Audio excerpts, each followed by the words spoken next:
Welcome back. Hi, Thumos. We gotta talk. All right? We gotta talk, man. Because the world, you look around it and you see a lot of filth. And I'm telling you, when you're mucking around, you're rolling around in filth, you start to smell filthy. You start to get tinged by that filth. I think it was either Henry David Thoreau or Dale Carnegie who said that the path of least resistance makes all rivers crooked and most men. All right, the path of least resistance makes most rivers crooked and some men. And you got to think about that. Do not let yourself become crooked, man. All right, you could just look out in the world and say with certainty that certain things are crooked. This is crooked. That way of being is crooked. This should not be the way it is. It is bent. It is not straight. It is off of this path of righteousness that is right, that is true. And you just look at it. It's not evolution. It's not progressing. It's crooked. It's simple as that. Man, when I was, at a certain point in my life, earlier 20s, and I'm finding myself, I'm sleeping around a bit, these one night stands here and there, and I would wake up the next morning, as exciting as it was at the time, right? It feels exciting. You're a young guy, you're kind of going out in the world, you're getting some attention. You wake up the next morning, and to me, I had to ask myself, what the fuck is going on? What the fuck am I doing, man? What am I doing? I felt that I was becoming crooked. You sit there in your house and you're watching prawn and you're becoming okay with this. You're becoming, but it's fun, it's pleasurable. You're becoming crooked. You're allowing filth to come into your life and to corrupt you. Another one, the path of least resistance, you could say is the path of least resistance to pleasure, right? I've heard some guys, they're living at home. And they're bringing girls home and they're banging girls and their parents are in the next room, in the same vicinity. Dude, that's haram. Does that not make you crooked? Oh, it's fun. Oh, it's pleasurable. Does it not somehow twist your mind? You may be saying, dude, fuck off, fuck off, Eli. What are you doing, man? But does that not make you crooked? So you got to start thinking about how you're living your life. What are you doing that's maybe corrupting you and your ambitions? That's making you live in darkness. Because what happens is it starts to chip away, man. It starts to chip away at your morale, your consciousness, your awareness. You start to lose vision. I really believe that when you live for expediency and the path of least resistance, it corrupts your ambition. It takes away your awareness of what is true and what really matters. That's what we got to talk about today is, if you live in that darkness for too long, it simply begins to corrupt your ambition. As a young boy, you may have this ambition you feel inside of you, and you get older, you see the way the rest of the world is, and you see things that you want and you desire, and the more that you chase them, it brings you back to this base nature. You start to seek out all of your base nature. You become more just like an animal, right? And living lowly, like hunched over, crooked. There's a great verse, Proverbs. We're at Proverbs 4. We're going to start at 18. But the path of the righteous is like the light of dawn, which shines brighter and brighter until full day.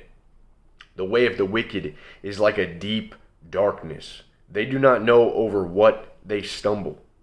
My son, be attentive to my words. Incline your ear to my sayings. Let them not escape from the sight. Keep them within your heart, for they are life to those who find them, and healing to all their flesh. Keep your heart with all vigilance, for from it flow the springs of life. Put away from you crooked speech, and put devious talk far from you. Let your eyes look directly forward, and your gaze be straight before you. Ponder the path of your feet, then all your ways will be sure. Do not swerve to the right or to the left. Turn your foot away from evil. That's a powerful verse, man. Keep your eyes straight and forward. Don't live in shame with your head down. Don't walk around with your head down, living in shame, working in darkness, being sinister. You want to be a strong man in this world that can stand up, that can embrace confrontation. But in order to do that, you have to live a life where you're not in conflict with yourself all the time. You have to be able to stand up, and you don't have this burden of shame making you crooked and bend. You have to ponder the path in front of you. What am I doing? The road is narrow. What am I doing? Where am I going? Is this? And it's not black and white, because it's so easy to hear a video on YouTube. You hear some guy talking, you just say, "Oh, he's stuck in this way of thinking. He's religious." It's not black and white, man. Think for yourself. I'm just bringing up some ideas. Is what you're doing? I have to ask myself this all the time. Is what I'm doing leading me astray? How is it twisting me inside? How is it corrupting me? Right? These are valid questions that every man should have to consider. And my worry is that once you do these things long enough, you don't even question yourself anymore. You just become corrupted. You become wicked. You have let evil into your life. You let wickedness take over your life. And it takes away your awareness. You're no longer righteous in the ways of being and acting. And this can make you greedy. This can make you, overcome with lust.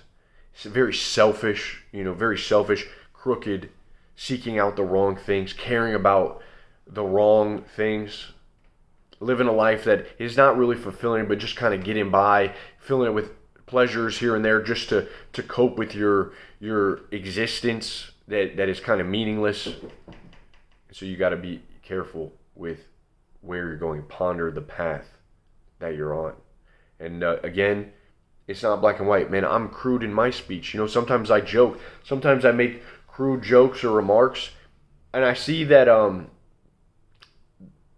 in the society, you have a lot of people that it seems like we're in the matrix, right? And humor is a way to sort of shatter that matrix that they're in. They're all of the fake illusions, the facade that we have created, and the rules that everyone abides by. So I think humor is a really good way. But again, you don't just want to run around and be a goof or a clown or a troll. You want to have some structure to you. Again, it's not black and white. It's not like you should be always serious and I'm this righteous warrior of God. That's not what I'm saying, dude.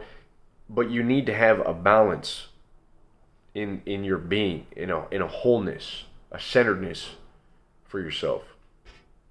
So I guess we can start to wrap this up. The thing is, be righteous. Be righteous in your actions.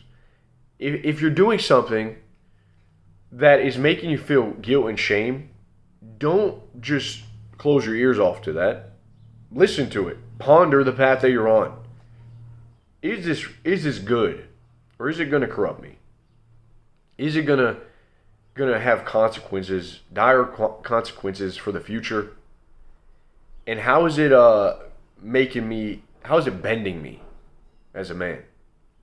Right? So that's what I think you should do. Matthew 5:14-16 says, "You are the light of the world. A city set on a hill cannot be hidden. Nor do people light a lamp and put it under a basket, but on a stand. And it gives light to all in the house. In the same way, let your light shine before others, so that they may see your good works and give glory to your Father who is in heaven." Right? Let your light shine. Let your light shine, bro. Brothers, let it shine so that other people can find hope. Not so that you can be seen as some, God amongst men. Not so that your ego can take over, but so that you can give hope. We can actually help other people. That, people can find hope in the filth. That's why you have to be strong. That's why you have to lift up yourself so that you can lift up others. You have to stand in the light so that we can change the world, because the world is getting increasingly crooked and bent. And it takes men of strength and astute, powerful individuals to stand up to provide these beacons of hope in that bleakness. So that's all it is, man. Shine your light. Hope you guys enjoyed this message. My goal is not to confuse you. So if I did, then please leave a comment down below and let's talk it out. If you're in the group, please approach me. Get a conversation going. Let's talk it out. This is what men are supposed to do. I don't want you to agree with everything I say. I think conflict is good for us. Some confrontation, disagreements. That's how we grow. That's how we work. That's how we rise. Okay, so let's do it. I'll talk to you guys soon. Have a blessed day. Peace.